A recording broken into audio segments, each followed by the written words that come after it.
seems to have passed us by, and a great year of boxing in Britain, in America, of course, finishing with that wonderful event in Saudi Arabia where Anthony Joshua reclaimed the Unified World Heavyweight Championship over in Dallas for Jacobs against Chavez. And next week we kick everything off live on Sky Sports, live on DAZN from Miami with a huge card. Super Bowl week in Miami. Demetrius Andrade against Luke Keeler, Tevin Farmer against Jojo Diaz, Danny Roman against Akhmad Aliyev, Jake Paul against Anderson Gibb, Adam's particular favourite. And can't wait to be in Miami next week ahead of the start for the UK. Of course, Kell Brook returning to the ring February the 8th at Sheffield Arena against Mark DeLuca. But Manchester, we're back here on March the 7th as well. We're here today with a great fight. Great fight. So many great memories in this very room here. See Anthony Crolla up the back, and of course I remember the great build-up to the fight between Scott Quigg and Carl Frampton at the Manchester Arena. So many press conferences in this room here. That was a feisty build-up. I think we're going to get exactly the same thing in this build-up as well, between two great fighters in very similar positions. Both guys who have been a world champion in Scott Quigg, a world title challenger in Jono Carroll. Great fight against Tevin Farmer at Philadelphia. Of course, Scott Quigg, former super bantamweight world champion, attempted to unify that. One of the biggest fights Manchester's seen in the Carl Frampton fight. This is an absolute must-win fight for both guys. I was gutted when we lost this fight in Saudi Arabia, and when we put it to him for March the 7th, Scott accepted. And of course, Jono jumped at it straight away. This is a must win for both guys. High stakes. And big card coming for March the 7th. Some of those here today, some of those in camp already abroad. We have the return of Hughie Fury. Good to see him back, disappointing in Monaco, having fallen ill on that week, returning to also the venue where he fought for the World Heavyweight title against Joseph Parker. Scott Fitzgerald will be on the card as well. And also, late last night, we wait for final confirmation that Zach Parker will be on this card, fighting in eliminator for the #1 spot for the super middleweight world title. Very important fight to become mandatory challenger to Billy Joe Saunders against Murdoch, the Australian, on this card as well. Ibrahim Nadeem, great young fighter, with Paul Speak and Ricky Hatton now come through. Interested to hear Ibby talk, because I've only heard him say 3 words since we signed him. Made his debut on the Next Gen show. A great young talent coming through. Jack Cullen returns on this card. What a fight with Felix Cash. Probably one of my favourite fights so far of 2019. Up, down in the first round, came back, looked like he was on the verge of stopping Felix Cash before losing the fight late on. And of course, Dalton Smith as well. One of the top GB talents come through, had a wonderful start last year to his career, will return to action, stepping up the round. So before we hear from all the fighters on this table, I'm going to pass over to the head of boxing for Sky Sports, Adam Smith. Thanks, Eddie. Fantastic to be back in Manchester, and I think this is the fight for Manchester. Like you, I was gutted that it was called off in Saudi, which was an amazing night for Anthony Joshua, for the whole of British boxing, and it gives us 2020 such a huge amount to look forward to.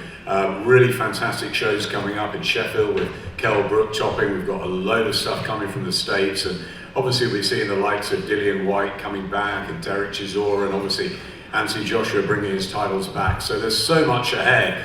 Also the women as well. I was talking to Peter Fury earlier about Savannah Marshall. She'll be going great guns this year. Katie Taylor, obviously, maybe stateside, but it'd be great to have her here as well. It was fantastic in Manchester last time when she unified and then moved up and became a 2-weight champion. So some super stuff going on out there, and look, we're really pleased to be back. First of all, in Manchester.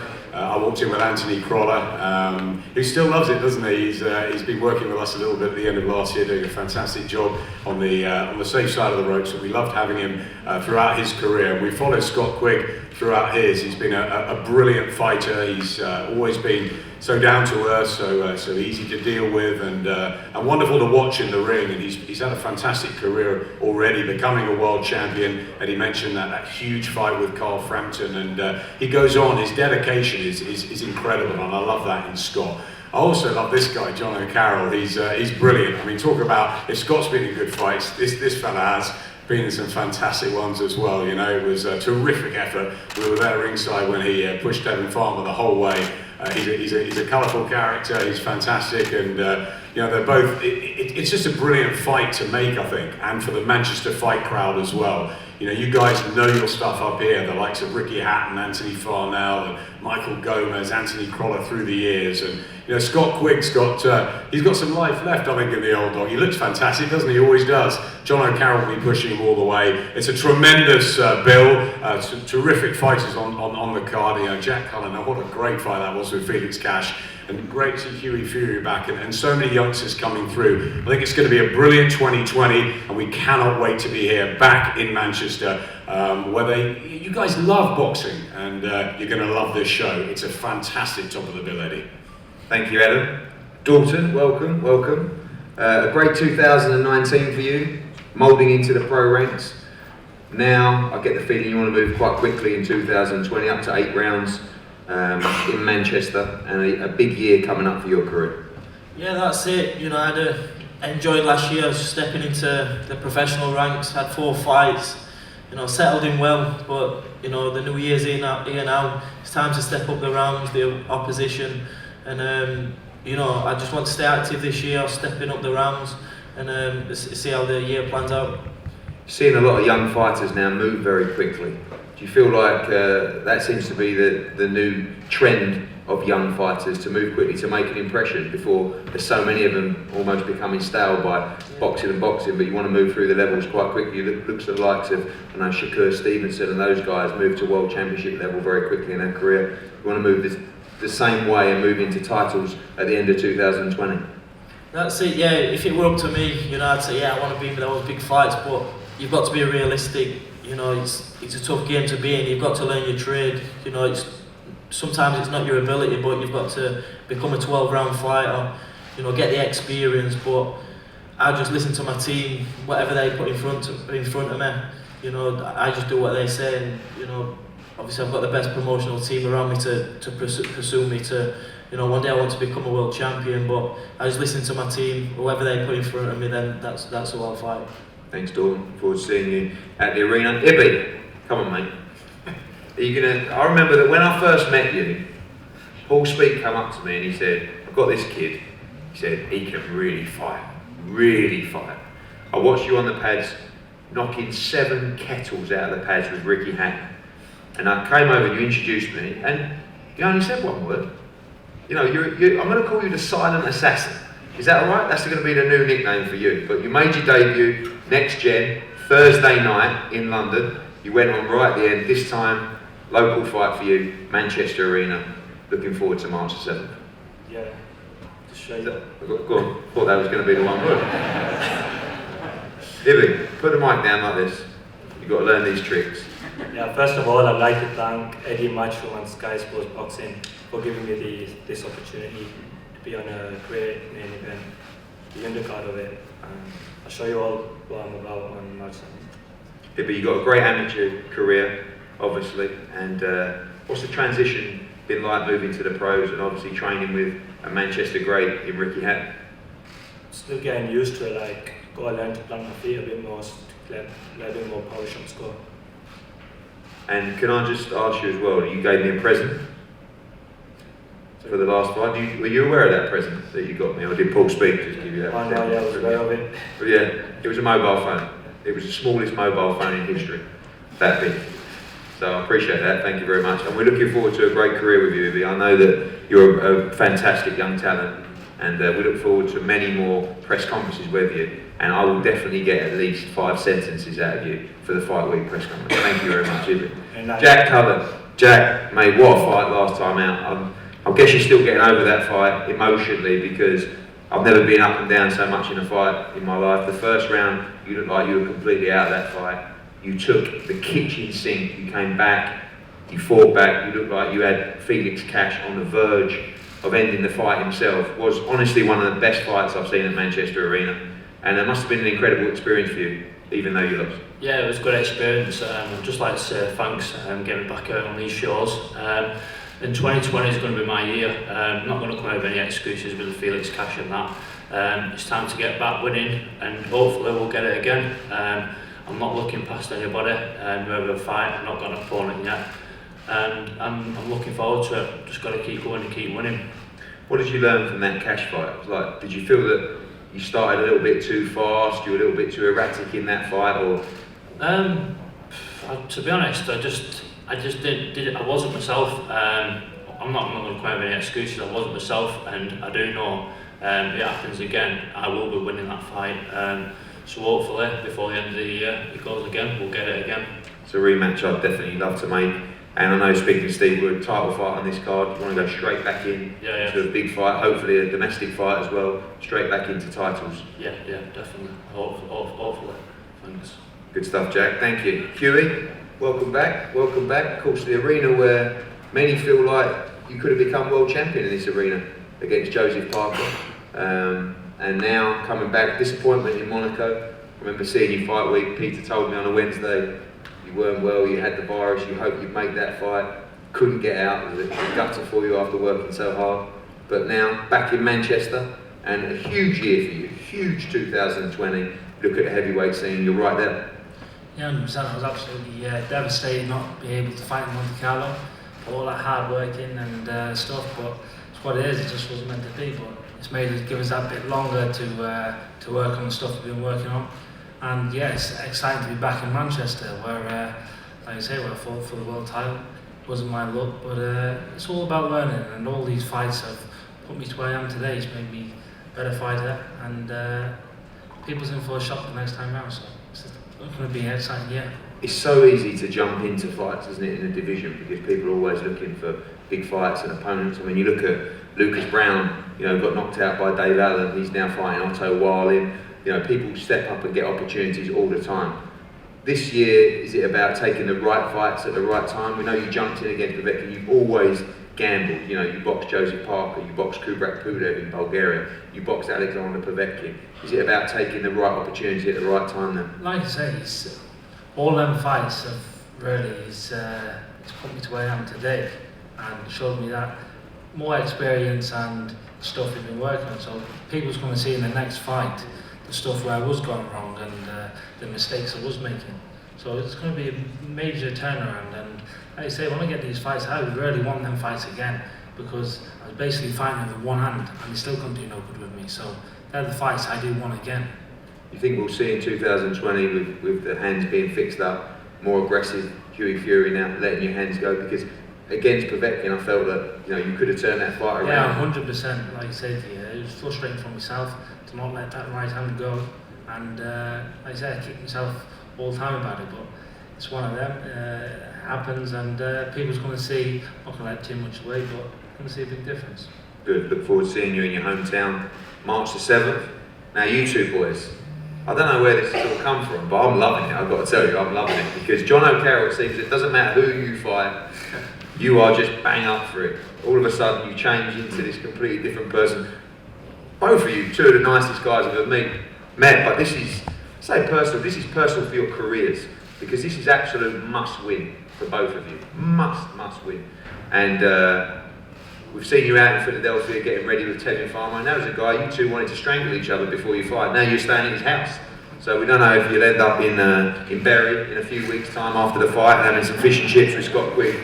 But for now, this fight is absolute must-win for you guys. And I know you're looking to go in there and do a job on Scott Quigg on March the 7th. Yeah, most definitely. First of all, I just want to thank Eddie, obviously, Adam, for having me on such a big show. So I'm finally topping the bill again, MTK Global for guiding my career. It's this to me, I thought after Saudi got cancelled, I genuinely thought Scott was at the bottom of it. And that's why I kind of half got personal. I had no issues with Scott or anything, and I was just thinking, he better not bottle that.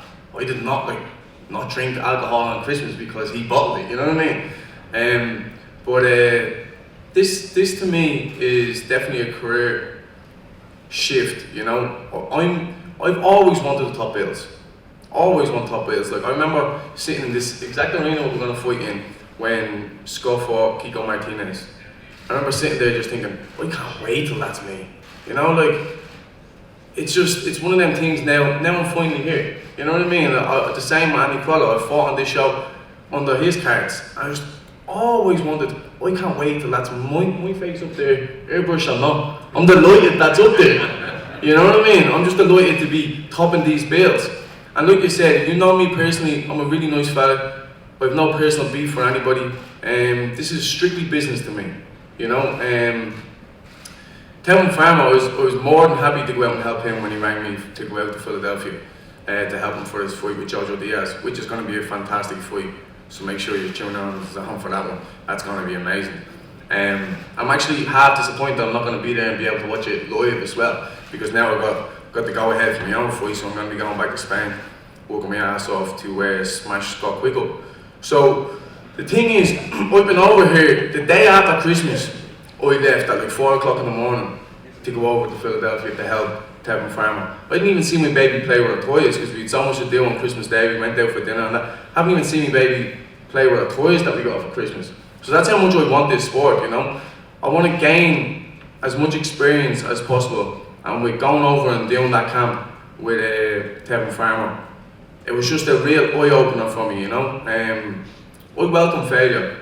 A lot of boxers don't. I welcome failure. I like when I fail sometimes because it means that I'm pushing myself hard enough. You know what I mean? I'm going for my goals. I don't want to go through my whole career and not have a loss. So that loss to Tevin Farmer, it was something that, I don't know, it woke me up. It started that fire again in my belly. You know what I mean? When you're fighting these people who you're beating all the time, that's not fun to me. The reason I'm a boxer is to test myself and be the best fighter I can possibly be. And that's why I jumped at the Tevin Farmer fight. I'm now jumping at the Scott Quigg fight. Anything that's going to push me mentally, physically, I'm 100% game for. Because that's why I'm in the sport of boxing. And that's why boxing is so great. You know what I mean? It keeps me disciplined, it keeps me focused, it gives me guidance in my life and in my career. This is going to be a fantastic fight. You know, I've been over there, it was like some Apollo Creed and Rocky shit, you know, sitting there watching the fight back with Tevin Farmer. And he was telling me some things that I should have done right, but some things that I was doing right, and then some things that I was doing too much. You know what I mean? He was saying, look, you're being greedy there, man, you're being greedy, I capitalised on you there. And I swallowed the pill. I was being greedy at times. You know, when I caught him and I kept walking and walking and walking, there was times where they were just arm punches.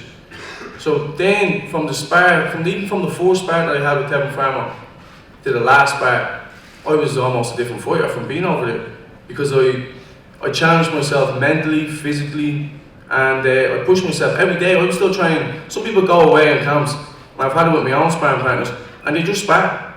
You know, I was trying twice a day when I was over there. I wanted to push Tevin Farmer to his max when every time we had a spar, because I'm not sparring partner for anybody. You know what I mean? So even in the spar, I want to take Tevin's head off, and Tevin knew that. You know what I mean? I want to push myself and push himself. And Tevin's definitely ready for his fight. But I was doing 8 rounds with Tevin at times.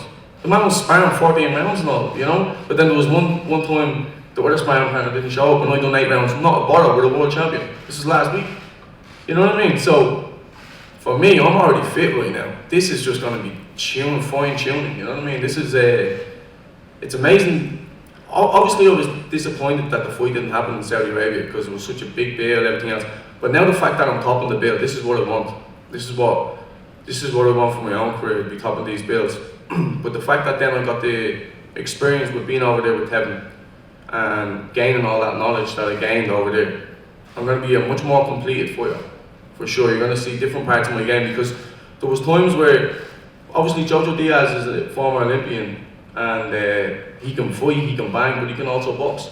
So I was watching him a lot, and I was trying to do all the things that he does. So there was times in the sparring where I was boxing. Tevin will tell you himself, I was out boxing Tevin at times. Whereas there was times I thought in the fight, I have to just go to war with him, I have to drag him into a fight to win this fight.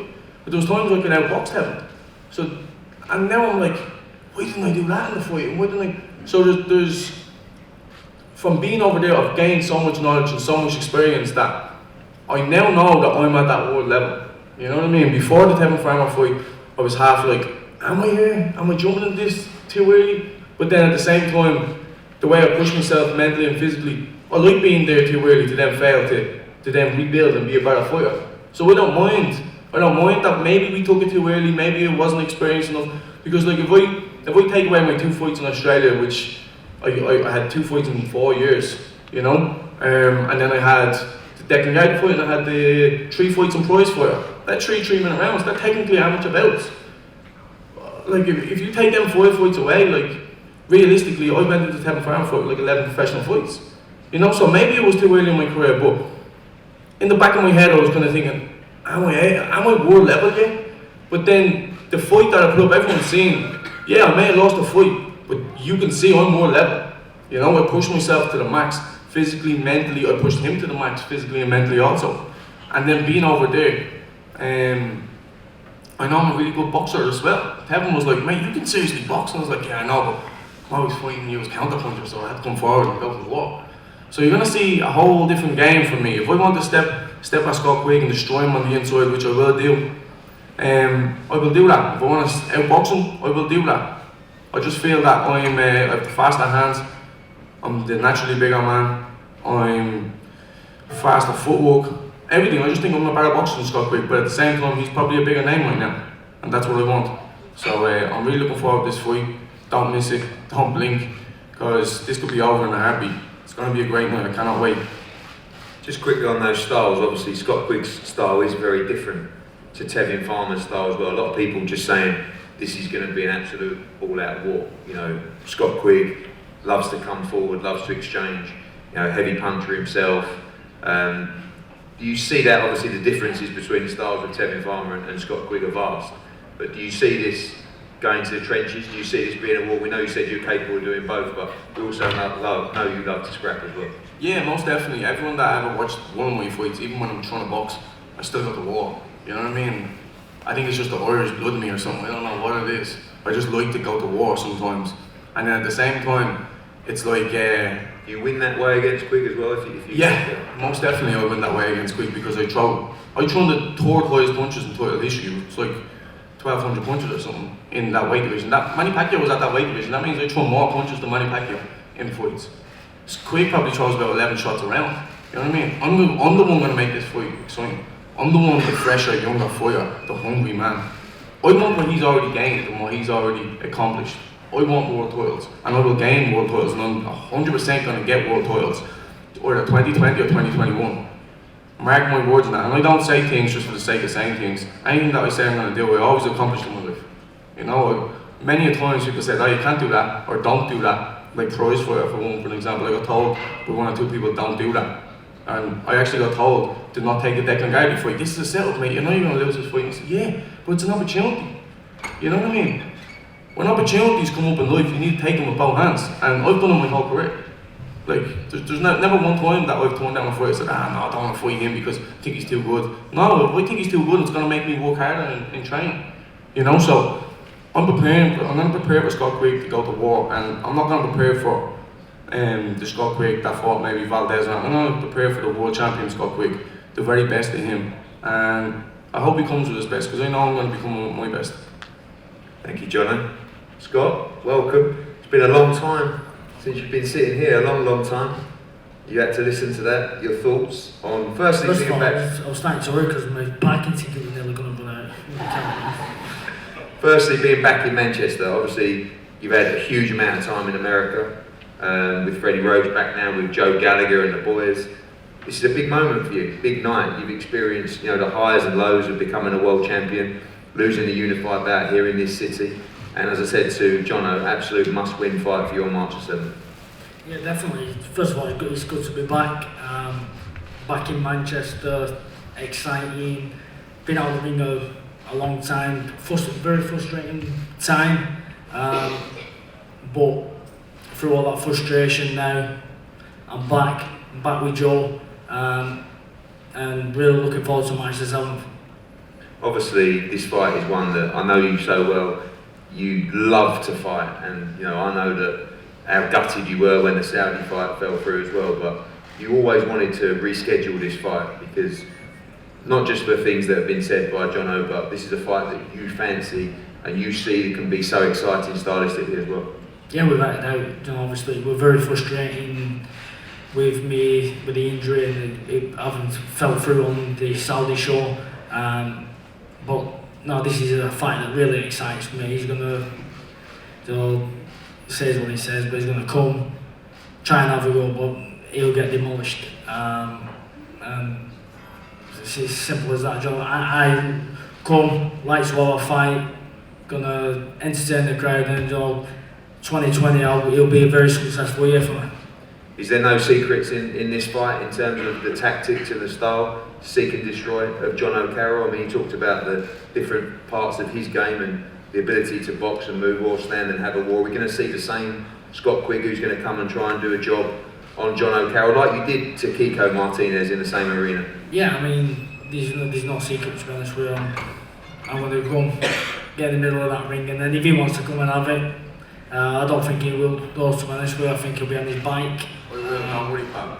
We will. But other than that, like I said, I'll be there. I'm coming to fight, and we'll see if he backs up everything he's saying.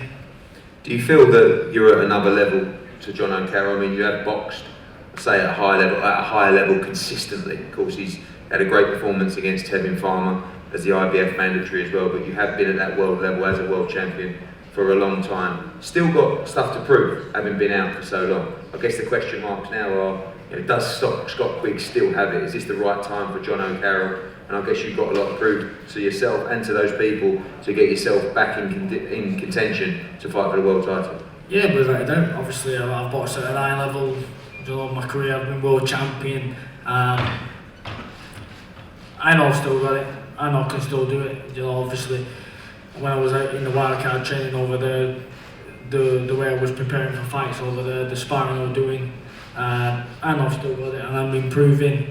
And on myself, everybody, all the doubters, everybody who rightly so questions to see has he still got it. We've been out in so long. I'll show them that no, there's still plenty left in the tank.